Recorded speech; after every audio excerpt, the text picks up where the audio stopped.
Amis auditeurs, bonsoir. Ce soir, émission Chlamydia dell'arte. Puisque nous recevons un personnage qui est quelque part entre Rocco Siffredi et la compagnie créole. On l'appelle le plus grand des joueurs de pénis du monde et ce soir, il nous dévoilera sa fesse cachée. On l'a appelé Docteur Porno, le Zucker X. Voici l'illustre, le seul, le grand, le magnifique Francky Vincent. Bonsoir. Bonsoir. Nous sommes ravis de vous recevoir ce soir dans notre émission Les Clochards Célestes. Alors Francky Vincent, vous êtes l'auteur d'une œuvre absolument considérable en chanson française et on a tous ici une passion pour la chanson française. Je présente mon chroniqueur Karl qui sera avec nous ce soir. Nous n'entendrons que la voix. Une fois de plus, Simon, c'est un plaisir. Ce sera notre voix cachée qui Absolument. participera. Alors, Francky Vincent, on connaît tous par cœur vos chansons et je me demandais, est-ce qu'il n'y a pas énormément d'enfants qui ont été conçus sur vos enfants ? Sur vos chansons, pardon. On s'emballe. Ça commence bien. Oui, certainement, mais je n'étais pas là. J'ai pas vu. Mais on vous a raconté des histoires. Je suis né sur du Francky Vincent. Oui, j'ai des témoignages comme ça dans la rue, à des tablés, au restaurant. Les gens viennent vers moi toujours pour me dire, voilà, j'ai rencontré ma compagne grâce à vous. Voilà, j'ai des témoignages comme ça, oui. Parce que c'est plus des chansons pour concevoir des enfants que pour des chansons pour draguer, non ? Oh, je suis un marchand de bonheur, hein. Je vends du rêve, forcément. Mais c'est le plaisir, hein, mon fonds de commerce. Je parle beaucoup de plaisir. Alors évidemment, les gens sont persuadés que je parle que de sexe, mais je parle aussi du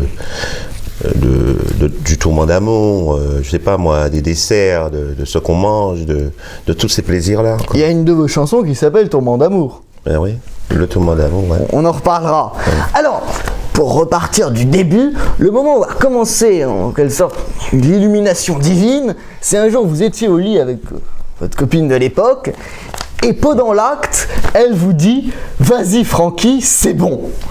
Oui, mais ça, c'est ça étant très spontané, ouais. C'est forcément j'ai profité de l'aubaine au niveau de l'inspiration, parce que là j'ai pris ma guitare qui était juste à côté de lui et j'ai fredonné le refrain parce que je l'ai laissé en plan. Hein. Ah oui, complètement. Ah oui, je l'ai. Vous êtes reparti à la seconde. Ah oui, forcément, parce que quand l'inspiration est là. Donc on oublie le reste. Hein. Et ça c'était où ? C'était où ? Ça s'est passé comment ? On veut savoir un peu l'historique de la scène. C'est passé en Guadeloupe. Ouais. En Guadeloupe, dans une case créole. Ouais. Et elle vous en a voulu après d'avoir laissé en plan ? Non, c'est que je l'ai laissé en plan et après, quand j'ai trouvé le refrain, vas-y Francky, c'est bon. Ouais. Après le refrain, elle est partie et après j'ai fait les couplets. Et est-ce qu'il y a d'autres chansons qui ont été composées dans le même il y a Alice à Glisse aussi. Ah, Alice à Glisse aussi. Sauf que la fille ne s'appelait pas Alice, il fallait faire de sorte que ça rime, quoi. Il y avait un problème de lubrifiant ou non, c'était pas... Non, elle me disait, vas-y Francky, ça glisse, oh, ça glisse. Ouais. Je crois pas pourquoi elle disait que ça glisse, hein, heureusement, voilà quoi. Et heureusement. Tu pues du cul a été composé aussi, in situ ou pas ? Non, Tu pues du cul, c'est une chanson, ce n'est que le fruit de mon imagination. Ah. Mais c'est vrai qu'à l'époque, je me surveillais beaucoup pour ne pas prendre du poids et j'étais plutôt basé sur une hygiène alimentaire. Ouais. Et cette chanson-là, elle n'est pas faite par hasard. Je parle d'hygiène alimentaire parce que évidemment, si tu manges des carottes et des trucs comme ça, quand tu fais un prout, ça pue pas, hein, c'est clair. Ah oui, d'ailleurs, c'est une chanson, c'est un manifeste écologiste, cette chanson. Oui, on a affaire à un véritable manifeste biologique, écolo. Parce que, je cite, car si on mange des choses pas saines, prout, ça pue. Ouais, oui. Et donc, il y a vraiment, une idée du transit dans cette chanson. Ça annonce la révolution écologique. Pourquoi les Verts n'ont pas pris ça comme hymne, non ? Ah ben, je sais pas, ça ne me regarde pas pour le moment. Et alors, vous êtes très spécialiste de cette partie-là, puisque vous aviez fait aussi une autre immense chanson qu'on connaît tous par cœur et qu'on pourrait même chanter, qui s'appelle Constipation. Ouais. Alors, Constipation a-t-elle été faite après ou avant Tu pues du cul ? Bien avant. Ah, bien avant, ah ouais. On a plusieurs années. Ouais. Ah, ça a été... Constipation, c'est une chanson des années carrément 80. Hein. Et alors, au niveau de ma carrière. 80. Et alors après, vous êtes revenu, vous êtes dit, Constipation, tu pues du cul. Et alors, je vais peut-être citer les paroles qui sont formidables. J'aurais dû bouffer la pelure, Mon petit, ce serait moins dur, ça ne veut pas sortir, c'est un jour à maudire, je prends un bout de bois pour faire sortir caca. Voilà. Un bout de bois, carrément. Non, mais c'est quand même poétique. Hein. Ah, mais je vois, On sent qu'il y a un peu de poésie quand même. Il y a des rimes. Non, sauf que ça parle du dessous de la ceinture. Ouais. Ça reste poétique. D'ailleurs, on pourrait faire une étude de littérature comparée avec Cacapoule. Mais oui. Et Cacapoule, c'est plutôt en créole, ça. Hein. C'est une chanson créole. Ah, moi j'ai la version française. Il y a deux, trois phrases en français, oui. Et moi j'ai une version française de Cacapoule. Vous connaissez Cacapoule? Non. Je vais vous en citer une phrase. Parce qu'on va faire une étude de littérature comparée des trois. Dis-moi chérie ce que tu as dîné. Ton pété dégage une odeur de cassoulet. Pété est une bombe qui sort entre deux montagnes, annonçant l'arrivée du général Caca. C'est formidable. Oui, j'ai pas la même écriture que tout le monde. Et ni le même flow. Et est-ce que vous pensez... J'ai pas la plume, Ouais. j'ai une plume particulière, ouais. Vraiment, je pensais qu'on allait parler copé, on va parler plume. J'ai une plume propre à moi. Voilà. Et est-ce que vous trouvez que Mais bon, même si des fois d'aucuns pensent que je pourrais être vulgaire ou tout ça, que je suis vulgaire, mais on sent quand même qu'il y a des choses qui sont bien amenées et c'est pas gratuit, quoi. Ah oui, d'ailleurs, chose que j'ai toujours pensé, finalement on pourrait vous dire vous êtes le roi des beaux, vous faites des trucs très vulgaires, mais en fait pas du tout, c'est la France de Rabelais, c'est la France grivoise, c'est la France dans tous les endroits, finalement même parfois les plus nobles, les plus chics, les plus élevés, on a toujours eu au contraire des choses qui peuvent paraître comme les plus basses. Tout ça fait sens, tout ça est lié, non? Moi j'ai comme principe quand tout homme sommeille, un grivois qui s'ignore. Ouais. Voilà. D'ailleurs, j'avais vu que vous avez voulu vous lancer en politique et je m'étais dit, est-ce que c'est parce que les hommes politiques sont finalement les plus grivois et les plus obsédés? Oui, mais un homme reste un homme, qu'il soit politique ou clochard. Hein. On va prendre le mot clochard céleste. Les clochards célestes sont très sains, vous voyez. Genre les clochards, non, mais les clochards célestes, c'est des mecs très sains, très clean. Mais on dit que les hommes politiques ont une tendance plus obsédée que les autres. Mais encore, le pouvoir. Quand on a le pouvoir, on a parfois la prétention de toujours d'être séducteur et de conquérir. Il y a un truc dans la politique presque... Ça aide la séduction et ça aide la conquête. C'est ça quand on a dit mais je crois que c'était un peu une fausse information que vous vouliez être sur une liste au municipal en 2020. Non, moi je vais pas faire dans les élections, je peux faire dans les érections. Ah. Les choses sont posées. Les choses sont dites, non mais à un moment il faut revenir. Et comme on dit, on peut faire un carton sans en faire des caisses. Mais on joue avec les mots, énormément, c'est bien. Est-ce qu'il y a parfois des femmes qui vous ont contacté en espérant que Francky Vincent leur offre quelque chose de très différent au lit? C'est pas prout de sa pute, truc. Non, vous savez, j'ai quand même eu beaucoup d'aventures amoureuses, certes, mais toujours dans le respect déjà de la gente féminine, vous voyez. Parce que j'ai été élevé avec 2 sœurs. Ma mère plus 2 sœurs dans la baraque, donc forcément, respect, quoi. Donc en fin de compte, quand on écoute mes chansons, on voit bien que je suis taquin, coquin, mais jamais gratuitement vulgaire, quoi. Oui, finalement, jamais. Et il y a des chanteurs, entre guillemets, grivois qui sont gratuitement vulgaires? C'est marrant de dénoncer. Oui, il y en a. Ouais. Même Georges Brassens, quand il a chanté, je pense, quand je pense à Fernande, je bande, voilà, quoi. Ou même Colette Renard qui avait dit tu me chatouilles l'ananas, tu me chatouilles l'abricot. Non, mais quand ça reste abricot, mais si on dit quelque chose de... Je sais pas, il faut... C'est comme quand on emploie le mot bite gratuitement, quoi. On peut appeler ça zigounette, je sais pas, il y a plein de trucs. Faut rester dans le domaine des fruits. Quand on reste dans les fruits et légumes, ça passe. Moi j'ai tendance à associer les fruits à tout ce qui est sexuel. Voilà. Oui, d'ailleurs, vous avez fait beaucoup de chansons où on parle de petit abricot. Bah, fruit de la passion, c'est ça? Oui. Tout à fait. Alors, il y a même, après le point popo, on peut faire le point pipi, parce qu'il y a une chanson où vous parlez de ça. Tu approches ta bouche féline, attends-moi, faut que j'urine, mon zizi délicieux et peut-être vicieux. Peut-être trop vicieux. Peut-être trop vicieux. Je deviens tout puissant dans ce lit excitant, Et c'est une chanson contre finalement le pipi au lit, contre... Oui, mais vous savez, je suis vrai. Hein. On sent le mec qui... Généralement, quand on entend mes chansons, on a l'impression que c'est une histoire vécue. Ah, vraiment, oui. Non, parce que les mots sont tellement simples et il n'y a pas de calcul, quoi. Mais ça nous est tous déjà arrivé, on est tous pétomanes. Disons que j'appelle un chat et j'essaie d'être poète, de faire au mieux au niveau des vers et tout ça, quoi. Et est-ce que c'est toujours inspiré d'expériences vécues ou pas? Pas toujours. Moi, j'avais qu'un texte. Vous n'avez pas spécialement l'épée. Il y a un texte, par exemple, que j'ai écrit. La naissance de tes seins provoque l'essence de mes reins. Ouais. Les nuances de ton teint encensent mes câlins. La fièvre de tes lèvres abrège tous mes rêves. Ta brève tenue d'Ève branle pas un peu mon glaive. Ah oui. Ah ouais, je peux écrire comme ça. C'est une métaphore presque militaire, guerrière.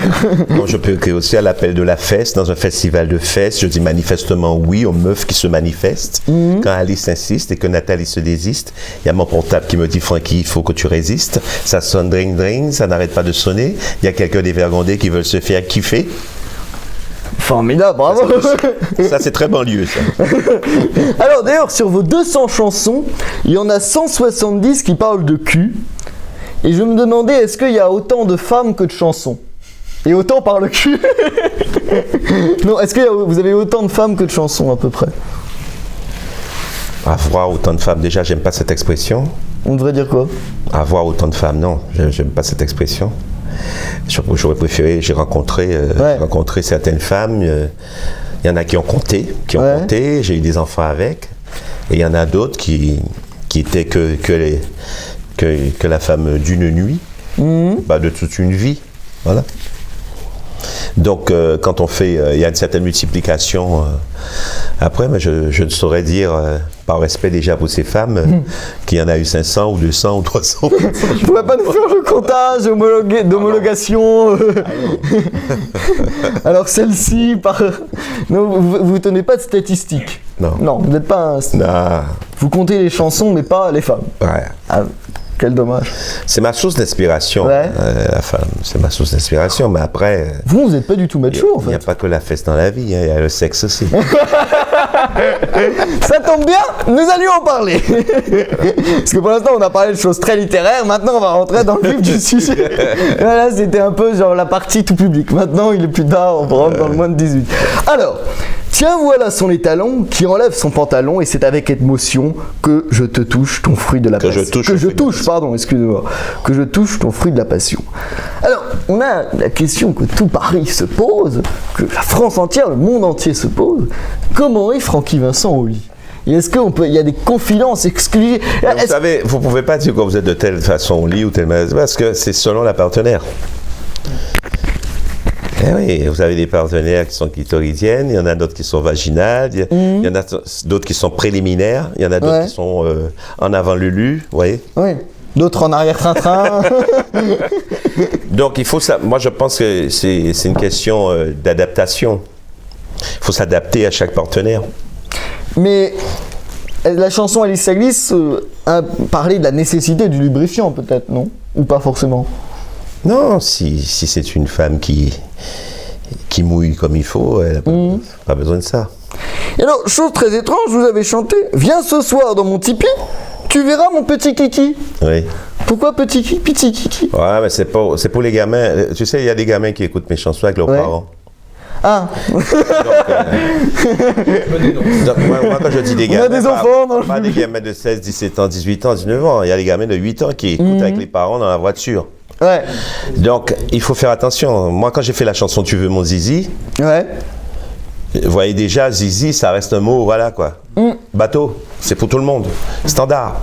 Et après, viens dans ma demeure, tu auras toute ma chaleur, viens dans ma cabane, tu connaîtras pas la panne. Mais les enfants, c'est pas vulgaire pour eux. Je veux dire. D'ailleurs, quand vous avez vous dites petit kiki, ça fait rigoler les enfants, c'est clair. Alors que quand vous dites tu verras mon étalon. Si je dis ma grosse je ne sais quoi, gros, ça sonne pas. C'est pas joli quoi. Ouais. Vous pensez que toutes vos chansons pourraient être écoutées par des enfants? Certaines, oui. Certaines, ça passe. Je ne dirais pas écouter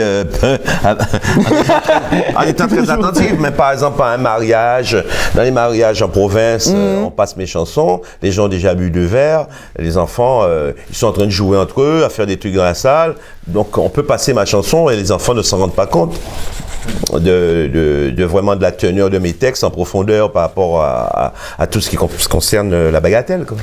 D'ailleurs, que vous racontez que la première personne qui a écouté votre chanson Tu veux mon zizi, c'est votre fils, le petit-fils de 7 ans. Il avait 7 ans, il a 14 ans. Hein. Une anecdote d'il y a 7 ans, moi j'étais. Ouais, et alors qu'est-ce qu'il avait dit quand il avait... Ben, j'étais dans la chambre avec ma guitare, lui il était dans le salon en train de regarder des dessins animés. Et puis il m'entend, tu veux mon zizi? Oui, avec ma guitare. Il vient, il me dit, papa, tu vas pas arracher. Parce que la chanson dit, tu veux mon zizi? Oui. Oui. Je vais te le donner. Alors lui, comme il ne connaît pas le processus à ce niveau-là, donc je vais te le donner, ça veut dire que je vais arracher mon zizi et je vais le donner à quelqu'un, à une fille. Je lui ai expliqué, c'est pas tout à fait ça. Et il avait compris. Mais il est venu me voir, dans le salon, dans la chambre, il m'a dit, Francky, tu vas pas arracher ton zizi et le donner à une fille, franchement. Parce qu'il s'est arrêté, je vais te le donner. Ah, c'est terrible ça. C'est terrible. Terrible, mais il avait 9 ans, maintenant il a 14 ans, il m'a dit qu'il a déjà une petite copine. Non. Et voilà, il a déjà fait c'est pas vrai. Et qu'il a déjà fait le nécessaire. Oh il a trop bien retenu la leçon. Et vous lui donnez des conseils au lit ou pas? Non. Attends. Jamais. Pourtant, Dr Francky a même fait 2 chansons qui pourrait parler du préservatif. Alors il y en a une qui est vraiment sur le préservatif, vous dites il court le sida, ma capette et moi, réflexe préservatif, génération caoutchouc, protégeant le petit kiki, ouais. Mais alors dans le tourment d'amour, c'est un peu... Nous avions le sida, nous avons le soda, do, ré, mi, fa, sol, la, sida. Mais alors le tourment d'amour, c'est un peu une chanson de capote, non? Le tourment d'amour? Bah oui. Le tourment d'amour, c'est vrai qu'il y a ce texte-là. Hein. Mais si, le tourment d'amour est un petit gâteau. Avec... Ah, ça c'est un autre, ouais. Oui, c'est une chanson que j'apprécie. C'est une chanson qui est l'une de mes préférées à mon répertoire quand même. Pourtant, il est moins connu. Ouais, mais la mélodie est belle. C'est le tourment d'amour est un petit gâteau. Avec mon tourment d'amour, chérie, tu peux tomber enceinte. À base de muscles et de spermatos, à quelques fois, il en sort une petite crème. Oh. Oui, ça... c'est doux, une petite crème. C'est doux. C'est doux, c'est pas en avant Lulu, quoi. Et il y a beaucoup de petits enfants qui doivent penser que c'est une chanson sur un petit gâteau, non? Mais oui, mais vous savez, j'ai eu des témoignages. J'ai croisé des jeunes de 20 ans, 22 ans qui me disaient quand ils étaient petits, j'écoutais cette chanson et je ne me rendais pas compte que je chantais une chanson de cul, quoi. C'est fou. Mais il y a plein de chansons comme ça dans la chanson française. Il y avait une chanson de Bourvil qui s'appelait Les Crayons. Ouais. Où il disait je me suis mis un crayon, ça a fait très mal, c'est mal passé. Il y a une chanson de Bachung qui parle de sexe. Ouais. Ma petite entreprise ne connaît pas la crise. Vous la connaissez cette chanson? Ah oui. Ma petite entreprise ne connaît pas la crise. Mais il parlait de ça. Hein. Ah ouais? Et c'est pour ça que ça parle d'épiderme à un moment? Ah oui, ma petite entreprise ne connaît pas la crise. C'est-à-dire c'est toujours au top, quoi. C'est comme Charles Trenet, je t'attendrai à la porte du garage, je t'attendrai à la porte du garage. Je t'attendrai à la porte du garage. Mais oui, attention, hein, il y a des chansons qui parlent de ça et on s'en rend pas compte. C'est le jardin extraordinaire de Charles Trenet. Ouais, même quand Gainsbourg avait fait la sucette d'Annie, là. Annie aime les sucettes à l'Annie. Et ça parle de ça. C'était un peu plus explicite là pour le coup. France Gall l'a chanté, elle savait pas qu'elle chantait un truc de cul. Mais elle a été furieuse après. Ouais, mais elle a été furieuse. Et vous avez parfois eu des jeunes choristes ou musiciennes qui ont travaillé avec vous, qui n'avaient aucune idée, qui croyaient faire des trucs très gentils? Non, aujourd'hui, les gens ne sont pas naïfs à ce point-là. Ouais. Ils ont fait le tour, on va dire. Ils savent très bien la teneur de mes chansons. Alors, tout le monde adore Francky Vincent, et j'ai lu dans votre autobiographie, Ma fesse cachée, que je recommande à tous nos auditeurs, tout Sciences Po va acheter demain. Même les chiens aiment Francky Vincent. Et ça fait vous raconter les chiens de vos amis. C'est un ami qui m'avait invité chez lui. Et L'ami, il était sidéré parce qu'il avait une guitare, c'est un musicien, et il me dit à certains moments, tu sais, des fois, je chante mes chansons. Je chante mes chansons à la maison, et le chien, il hurle, tu vois, on va dire. Oui. Il crie, il pleure et tout ça. Et toi, alors j'ai pris ma guitare, j'ai chanté Fruit de la Passion, et le chien venait, il léchait mes genoux et tout ça. Il m'a dit, ah mais il adore tes chansons alors. Parce que quand moi je chante mes chansons, moi il gémit, il crie, voilà. Mais ça leur donne même envie de baiser. Donc aussi, c'est pour ça que je me suis dit que même les chiens adorent mes chansons, quoi. Ah oui, mais vous racontiez qu'aussi ça provoquait des ébats entre les chiens aussi. Oui. D'ailleurs, il faut jamais séparer deux chiens qui qui vous a donné ce livre? Ma fesse cachée? Ouais. J'ai lu des extraits. Pourquoi il a Vous avez trouvé des extraits où? Il est peu connu. Sur Google? Sur quoi vous avez trouvé les extraits? Il y a eu un article Parce que le livre n'a pas été édité comme il faut, hein. C'est pas vendu. Oui, c'est vendu à très peu. Mais il y a un article, je crois que c'est Vice qui a fait ça, qui a fait une sorte de compilation de la. Ah d'accord. Mais pourquoi il n'a pas été édité comme il faut Mais là, mon livre va être édité comme il faut. Ah d'accord, ok. Avec par un éditeur et un pignon sur rue, ouais. Oui, parce que c'était dans une petite maison du Sud-Ouest, donc ça a été édité la première fois. C'est ça. Du côté de Bordeaux, exactement. Je suis spécialiste. C'est ça. Oui, mais il y a un article qui avait fait une sorte de pour donner envie dans Vice, que pourtant un truc très assez normalement branché, parisien, et qui avait raconté tout votre livre. Et alors, vous dites dans pas mal d'interviews que vous avez bizarrement, alors que vous êtes d'origine guadeloupéenne, plus de succès en Martinique qu'en Guadeloupe, parce que les Martiniquais sont plus obsédés peut-être. Non, entre la Guadeloupe et la Martinique, je pense que tous les deux c'est pareil par rapport aux choses de la bagatelle, ils peuvent en parler, sauf que les Guadeloupéens sont plus hypocrites que les Martiniquais. Voilà quoi. Les Martiniquais sont très ouverts. Mais c'est dû à quoi ça? Je sais pas. Je sais pas du tout. Il faut demander à Aimé Césaire par rapport aux Martiniquais et demander à Francky Vincent. On fera une émission croisée, un portrait. C'est une analyse de texte. Mais c'est à cause du catholicisme en Guadeloupe qui est plus présent qu'en Martinique. Vous savez, un mec qui m'aime pas. Attends, avant de répondre à votre question, il y a un mec qui m'aimait pas trop. Il a sorti ça avec beaucoup d'humour. Il a dit en Martinique ils ont aimé Césaire, en Guadeloupe nous avons Francky Vincent. C'est beaucoup mieux. Non, mais il n'y a pas photo surtout. Vous avez lu Aimé Césaire ou pas? Oh, quelques phrases comme ça, mais j'ai jamais lu un livre complètement. Ouais. Alors que nous, on a écouté tous vos tubes, dont une, alors là, qui est absolument épatante, c'est « Moi, j'aime scier ». Je trouve ça génial. C'est pas de mes tubes, c'est un truc, c'est une parodie par rapport à la chanson de Village People. Je fais ça durant 4 heures et ça me prend tout mon cœur. C'était pas pour La Ferme que vous aviez fait ça? La Ferme Célébrité, ouais. C'est vrai que vous avez fait La Ferme Célébrité en 2010? Ouais, en Afrique. Ça s'est bien passé? C'est tourné en Afrique. En Afrique, oui, ça m'a fait rêver, ouais. Et c'était cette saison-là que vous l'avez fait avec Michael Vendetta ou pas? C'est ça, ouais. Ah oui. Ouais. Et est-ce que ça a donné finalement un regain dans les ventes de vos albums ou ça n'a rien changé en fait? Non, pas spécialement. Disons que je suis devenu plus populaire, c'est-à-dire que, vous savez, les programmes de TF1 à ce niveau-là, tout ce qui est Ferme Célébrité, c'était beaucoup regardé en famille. Donc ça m'a donné plus de... disons que les familles françaises ont fait plus de reconnaissance avec le personnage. Ouais. Et vous pouviez parler de tout ce que vous vouliez ou il y avait une censure assez forte parce que je pense que c'était en prime time, une heure. Ah non, il fallait faire attention à ce qu'on disait quand même parce que de toute façon ils font un montage après, hein, c'est toujours un montage. Donc ils enlèvent, hein, même si vous dites un gros mot, ils enlèvent. Hein. Mais ils bipent. Quand toutes vos interventions bipées. C'est coupe pas, ils bipent. Ouais. Okay. Et même ce qu'on faisait là-bas, tout devait être sous caméra, donc c'était pas. Ah oui, c'est très particulier, hein. C'est un grand moment de. Et puis il y a cette promiscuité qui est redoutable. Vous avez rien fait devant la caméra, il n'y a pas des rushs secrètes qu'à TF1? Non. Non, je faisais attention quand même. Ah. J'étais un vieux briscard. Ah oui. Vous cachiez les caméras, vous étiez très pro. Non, parce qu'il y a plein de candidats à télé-réalité qui se sont fait piéger comme ça, en faisant devant les caméras, et ça... Alors, on va revenir un petit peu sur votre enfance, et vous raconter votre enfance à 19 ans à la Martinique, et chose très... à Guadeloupe. Ah oui, à Guadeloupe, excusez-moi, pardon. Je suis guadeloupéen. Ouais. En plus, on vient d'en parler. J'ai lapsusé.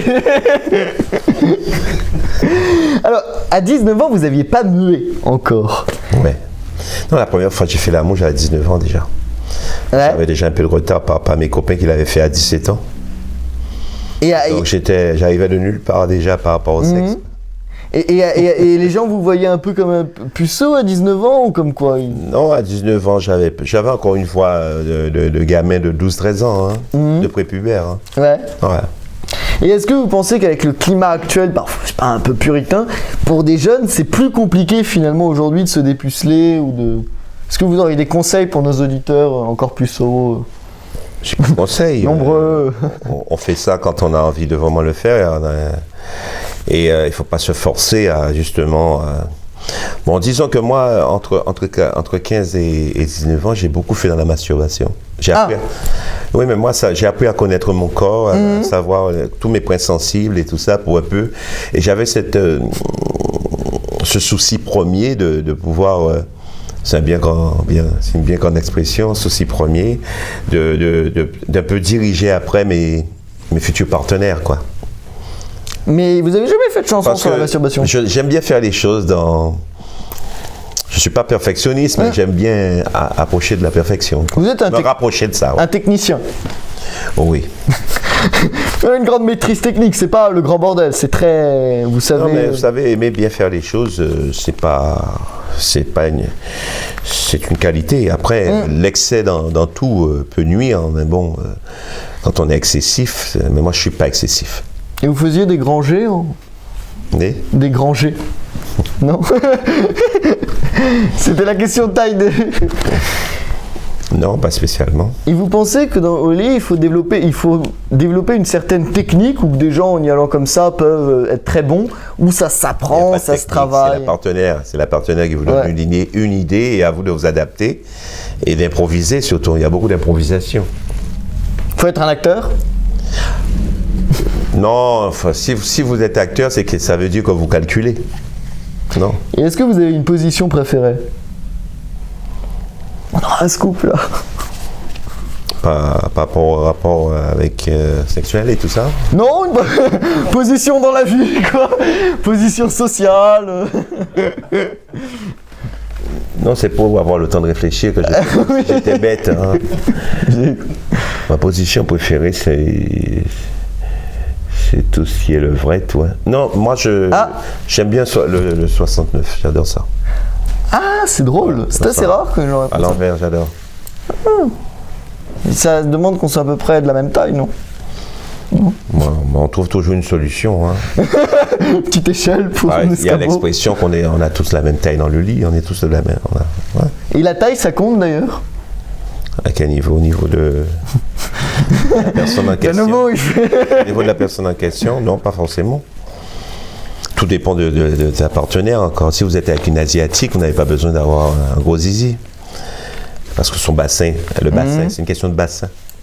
Je suis pas si vulgaire. Je suis pas vulgaire. Hein. Ah oui, je vois. Comme le bassin est petit. Ouais. Donc, c'est bien fait. Hein. Ah, mais les Asiatiques, si l'homme asiatique peut aller avec la femme asiatique sans que la femme asiatique souffre, c'est parce que l'homme asiatique n'a pas le nécessaire et la femme asiatique est plutôt fermée. Et c'est quoi les populations où le bassin est donc plus large? Déjà chez les blacks, la femme black a le bassin plus large, donc forcément le mec, avec son nécessaire, il fait ce qu'il a à faire. Ah oui, on a carrément une émission d'études sur le corps humain. Ah oui, non, les blancs c'est pareil, les blancs c'est pareil, les asiatiques, les blancs, les noirs, le monde est très très très bien fait. Ça s'emboîte finalement. C'est fait exprès. Mais du coup, oui, si un asiatique va avec une blague, ça peut poser des soucis. Peut être perdu. Mais oui. Rentrer dans un monde hyper grand. Ce sera une fourmi dans une grotte.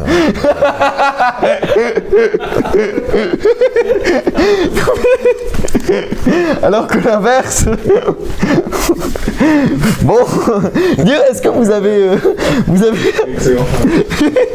est-ce que vous avez à votre compteur tous les pays du monde? Vous collectionnez des drapeaux, vous pourrez faire à chaque femme un drapeau de différents pays, je sais pas. Disons que je suis très bon en géographie, oui. Ouais. On m'appelle le géographe. C'est quoi la question? Est-ce que vous collectionnez des pays divers lors de tournées ou non? Non, pas vraiment. Non. Et vous avez une préférence ou pas? Bon, je suis hétérosexuel, j'aime la femme, et quel que soit, hein, j'ai été avec des blanches, des noirs, des asiatiques, des rebeux, tout, hein. Ça alors, vous avez tout fait. Ah oui, j'ai fait le tour. Je vois ça. Alors, dans votre livre, Ma fesse cachée, vous racontez une anecdote très drôle d'une nana qui vient vous draguer en quelque sorte à la sortie d'un concert, qui vous amène chez elle, et chez elle, il y a sa mère. Et alors, qu'est-ce qui se passe? Ben, sa mère, moi, la fille, elle avait 25 ans, sa mère avait 45 ans. Et à l'époque, je devais avoir 40 ans, moi. Mmh. Donc, la fille, je voulais draguer la fille, mais en fin de compte, quand j'ai revu la mère, j'étais plus sur la mère, quoi. Et la mère vous a rappelé et après? En fin de compte, ouais, j'étais plutôt sur la fille. Et puis la fille, j'ai fait tout ce qu'il fallait faire avec elle. Et après... au cours de la soirée, la mère m'a dit qu'elle aimerait bien me revoir, mais elle aimerait m'inviter à dîner chez elle. Et alors, ma belle-mère, ma éventuelle future belle-mère, qui m'invite à dîner chez elle, bon, j'ai sauté sur l'occasion, et puis j'ai été dîner chez elle, et puis ça s'est terminé au lit. Et elle s'est donné du mal parce qu'elle voulait vous prouver, je suis plus expérimenté que ma fille. Hein. Mais voilà, j'ai eu cette chance quand même. C'était une belle aventure, parce que j'avais à l'époque 40 ans, ouais. Mmh. C'est un lien avec votre chanson Ma cousine? Non, aucune. Ma cousine, c'est pas une de mes chansons. Je suis ni auteur ni compositeur de cette chanson. Ah non? C'est un ami, c'est mon meilleur ami qui a fait cette chanson. Je l'ai trouvée très marrante. Mmh. Et décalée en plus. Donc à partir de là, je l'ai revisité, cette chanson. Ah d'accord. Ouais. Il n'y a pas de fantasme spécial sur les familles? Non, non. Je sais qu'il n'a pas fantasmé sur sa cousine. Les paroles, le texte, c'est « Je ne savais pas que c'était ma cousine. Un jour, je l'ai coincée dans la cuisine. Elle faisait des œufs au plat. Je l'ai prise dans mes bras. » C'est lui qui a écrit ça. Hein. Ah oui, donc vous êtes pas... J'ai chanté cette chanson parce que j'ai trouvé ça un humour décalé et qui n'a pas fantasmé sur une cousine, quoi. Bien sûr. Après, il faut savoir, est-ce qu'on va sauter le pas et on va pousser le bouchon. Ouais. Ah oui. Nous avons un chroniqueur qui est particulièrement à l'aise avec ses cousines, non? Le mieux des cousines. Ne se prononce pas. Alors, on va pas parler que de ça, puisqu'on va parler aussi d'une chanson révoltée, engagée que vous avez faite, qui s'appelait Le Restaurant. Ah oui. Alors là, les paroles, mais c'est un nouveau Francky Vincent, c'est un Francky Vincent qui se lâche complètement. Oui, mais c'est tout à fait moi, cette chanson. C'est parce que... Vous êtes violent. Quand on écoute bien cette chanson, j'appelle un chat et j'appelle une chatte, hein. Je suis comme ça. Vous voyez, c'est mon expression, ça. Ouais. Donc, j'ai vécu une mésaventures dans un restaurant.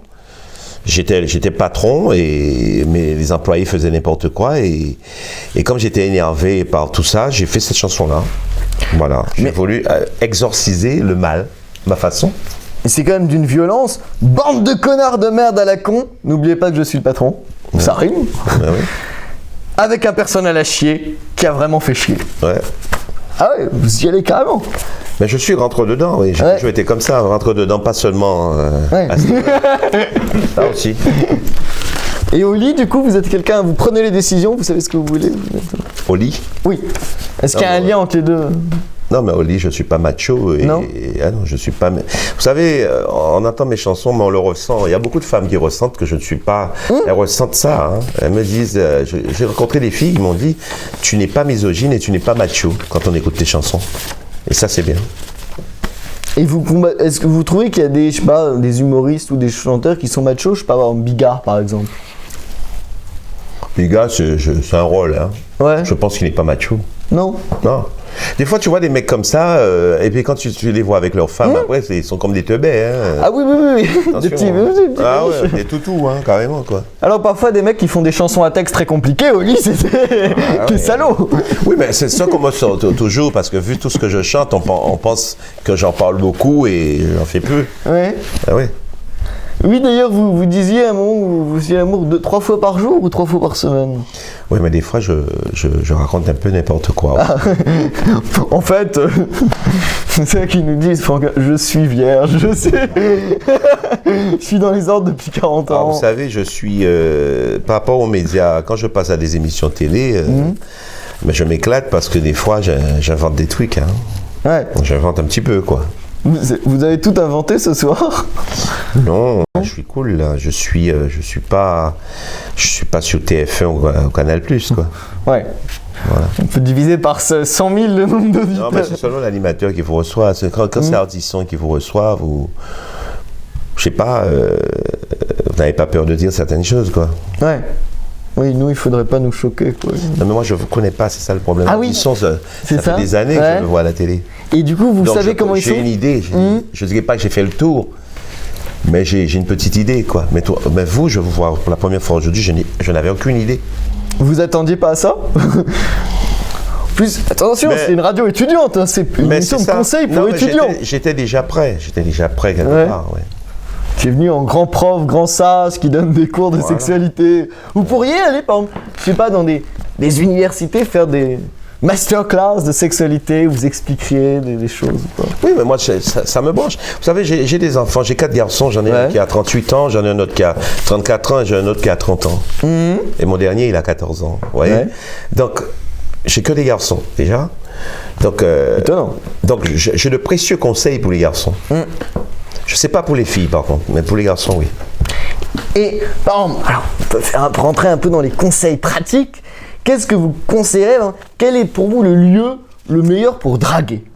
Pour des jeunes Parisiens, jeunes étudiants, qu'est-ce qu'ils doivent faire? Un étudiant qui veut rencontrer une fille, vous ferez quoi, vous? Si vous étiez à Paris en 2000... étudiant à Paris en 2019? Vous savez, on peut draguer n'importe où, hein. On dit des fois, il faut pas draguer au supermarché, il faut pas draguer là, il faut pas draguer là. On peut draguer partout, c'est qu'il faut tomber. Et toute la vie se résume à ça, il faut tomber sur la bonne personne. Et que ce soit professionnellement, sentimentalement, comment dirais-je, au niveau de la séduction, tout ce que vous devez faire, tout ce que vous... Si vous voulez séduire quelqu'un et qui est fermé, comment vous allez séduire cette personne? Il faut tomber sur la bonne personne qui est dans le même esprit que vous, quoi. Ici, c'est un peu compliqué parce qu'on n'a pas... Donc, il faut toujours être aidé par l'autre. Il faut être un peu aidé par l'autre. Alors, quand vous expliquez à un mec comment il faut faire, mais il faut que ce soit aussi la personne... C'est pour ça qu'on fait des... Comment ça s'appelle encore, le truc anglais, là, qu'on fait pour que les couples se retrouvent dans un café, là. Speed dating. Yeah. Voilà. Et est-ce que vous utilisez les applications de rencontres? Non, pas du tout. J'ai pas besoin de ça. Je suis chanteur, je vais animer des trucs.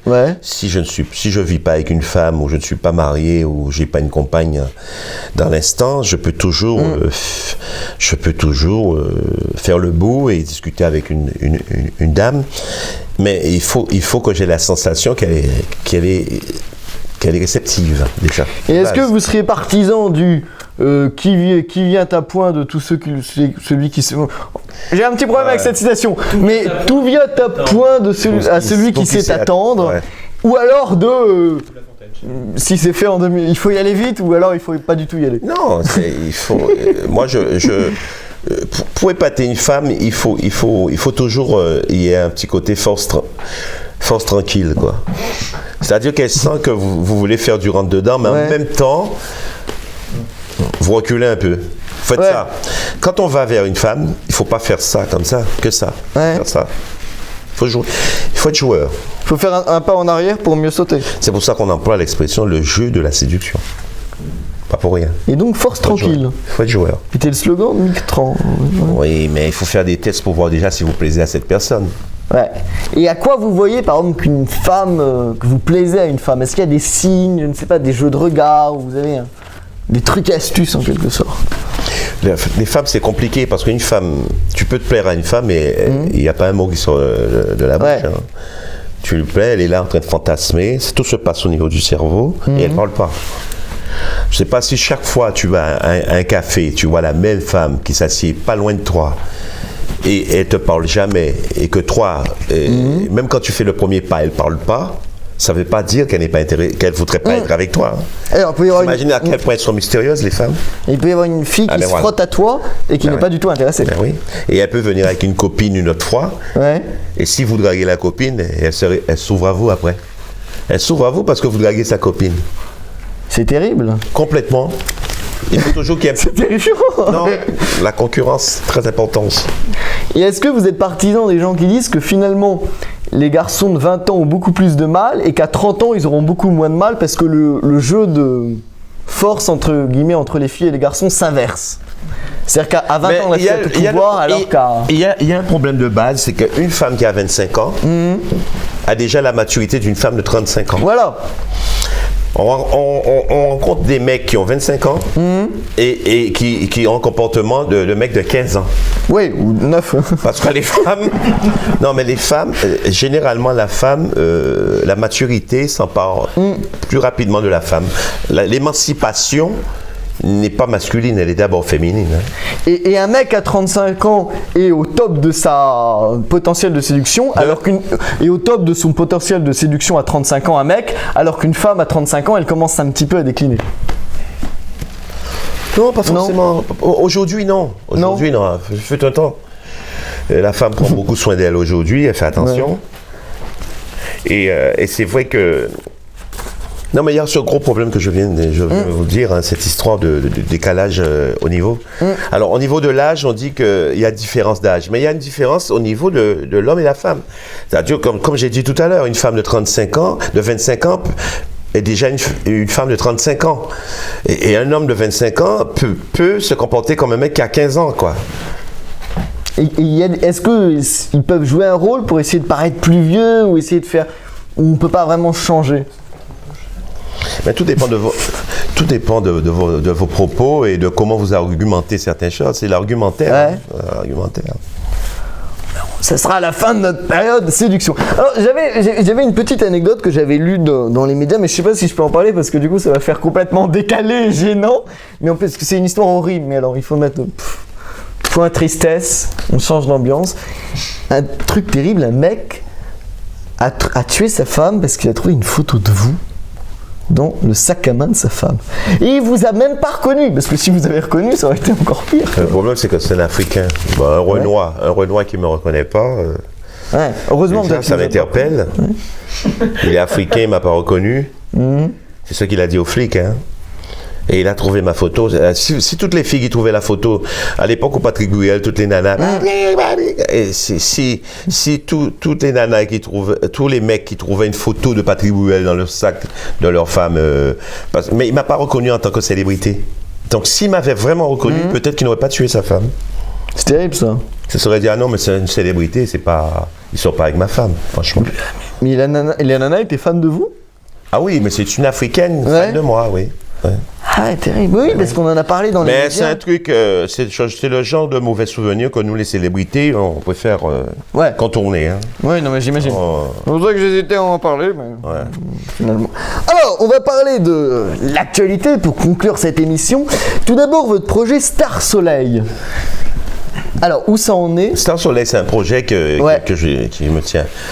Ça me tient à cœur de faire ça parce que c'est, comme je suis un mec du soleil, et on connaît toutes les chansons soleil qui ont marché en France.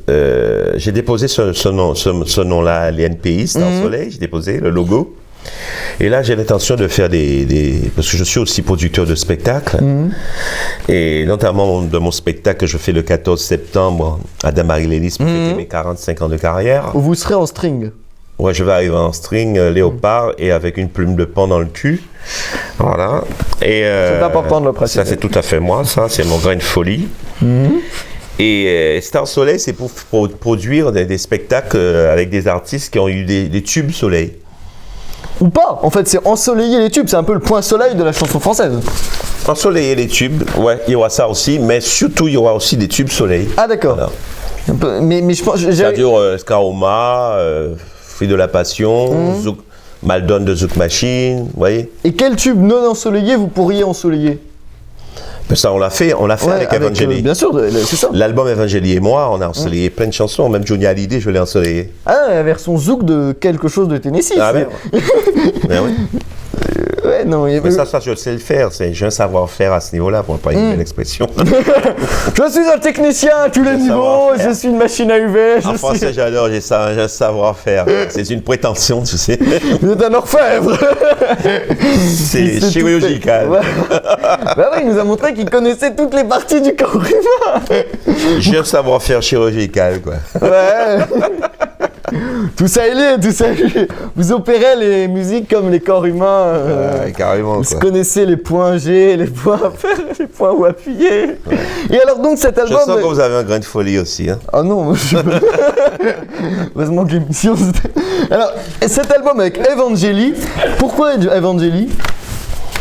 Ben, j'ai choisi Evangélie parce que elle a une légèreté en elle qui m'intéressait par rapport à ça, parce que décider de réinterpréter des chansons de la variété française et de les ensoleiller, c'est pas Lara Fabian qui serait venue faire ça avec moi facilement. Ni Patricia Cass. Ni Hélène Ségara, ni tous ces gens-là. Donc je me suis dit, comme elle est dans sa tête, elle est un petit peu grain de folie aussi.